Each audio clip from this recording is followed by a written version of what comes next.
Shopping for grow lights on the market today can be an extremely confusing and overwhelming task for newbie growers with so many different products available. This whole problem is solved with the Legacy 101. Out of lights, on any grow, the lights is the one that makes it profitable and non-profitable. I think this gives you that edge on the profitability, but it really makes you get that really extra profitability is when you learn how to use them at 50% all the way up to 100% and back down to 50%. That's what really gives you that bang for your buck on the long haul. And these have the ability to do that. What's going on, everyone? Welcome back to Legacy by Sun Life Farming. It's Jacob, your host, and today we're going to be talking about lights. More specifically, the beginner-friendly Legacy 101 model. Legacy has partnered with over 50 large-scale grows, and after a year of testing out their products, they all have come back with raving reviews. In fact, if you stick around until the end of the video, we have an interview with one of those growers. So stay tuned. Now for the specs. The Legacy 101 is a broad spectrum 720 watt LED with enhanced red for full cycle grows. Powered with top of the line Samsung and Osram LED chips, the Legacy 101 is able to produce all of the light that your plant will ever need. The 101 can produce 2.7 micromoles of photons per joule of energy. That number is basically a measurement that determines how efficient your light is. So it's telling you how many photons per unit of energy can it produce. A single micromole is this many photons. To put the 101's high efficiency into perspective, a highly efficient HPS model would only produce about 1.7 micromoles per joule. This model is highly efficient and it can easily compete against other LEDs in efficiency, and it totally blows them out of the water when it comes to price. The 101 is able to reach this efficiency with its highly efficient structure design and use of LEDs. This absolute unit of a light measures around 118 by 114 centimeters, or for my fellow Americans, it's just shy of 4 by 4 feet. The spread out branch-like structure of the 101 also attributes to one of its other strengths, its PPFD spread. If you're unfamiliar, PPFD is basically the density of light that is produced per second. The units being micromoles per square meter per second. The amount of PPFD your plants will need is going to depend on what stage in life that they're in. Younger plants usually need less PPFD and older plants that are flowering need more. So a basic rundown is, without any CO2 supplementation, your seedlings are going to need around 100 to 300 PPFD. Your vegetative state plants are going to need around 400 to 600 PPFD. And your flowering plants are going to need around 800 to 1000 PPFD. Now you may be wondering, if the plant needs different amounts of light throughout its life cycle, how do you adjust the light?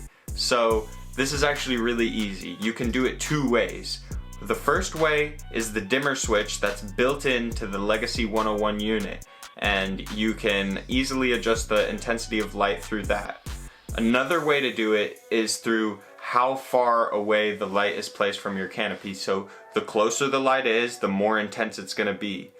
To optimize efficiency, you're going to want to keep your light as close to the plant as possible while keeping it as dim as possible, so you're using the maximum efficiency that the light can produce. Usually you'd need to measure PPFD with a special light meter called a PAR meter, but the Legacy team has come at you with special diagrams that show you the exact PPFD and the spread of the PPFD at different heights that the light can be placed above your canopy. It's important to keep in mind that the minimum distance before you start burning your plants with the light is 6 inches, so don't put your plants closer than 6 inches to the light. This light is called the 101 for a reason. It's super beginner friendly. It's a great introductory level light that you can easily start growing with as a beginner grower. The full spectrum light capabilities help ensure that the plant receives all of the specific spectrums that it needs to grow optimally. Plants are able to use a part of the light spectrum called PAR, or photosynthetically active radiation. This ranges from 400 to 700 nanometers, the nanometers measuring the wavelengths of the light. The Samsung chips provide a bright white light that covers this entire spectrum. When your plants are flowering, they also use a part of the spectrum called far red light. This ranges from around 620 to 780 nanometers, and to the human eye, it's visibly red. This spectrum of light is important because it can heavily increase the plant's growth, especially in the later stages of its life. This more red light is provided by the OSRAM LED red chips, and it mimics the light that the plants would normally be seeing in a sunset had they been grown outside in nature. It's important to be able to mimic certain aspects of nature to help your plants grow optimally. Now, for the interview. How long have you been growing for? 4 years now. 4 years. Okay, so what are some lights that you've used in the past? The Gavita HPS, the Gavita's 1900Es, and now the new Legacies. How do you think from grow to grow you would compare the lights? LEDs, I think, have risen the bar of performance from the HPS to cover light canopy to achieve the DLI in a very efficient manner, where you can hit the DLI and yet not have to hit the light at 100%, where you can be more efficient, at least at 30% on the curve when you start the day to you finish the day. So you would be changing the intensity of the light throughout the day? Yes, and that is what gives you the efficiency. And you can match it with a PPFD on your canopy. So do you think that the C101s compare well in yield and quality? Yes. Compared to my first room, Which you were using what? the Gavitas, on that they performed very well, and I thought it was the builder quality and the light. But what I've learned is the light diode industry has gone a long way, where these diodes are actually more common than we think. Now what they did is they made it into a perfectly laid out system, so it has perfectly penetration with the light spectrum. Now, in my opinion, I think they overshot the market, where they started at a very high price point to compare where the real industry's at.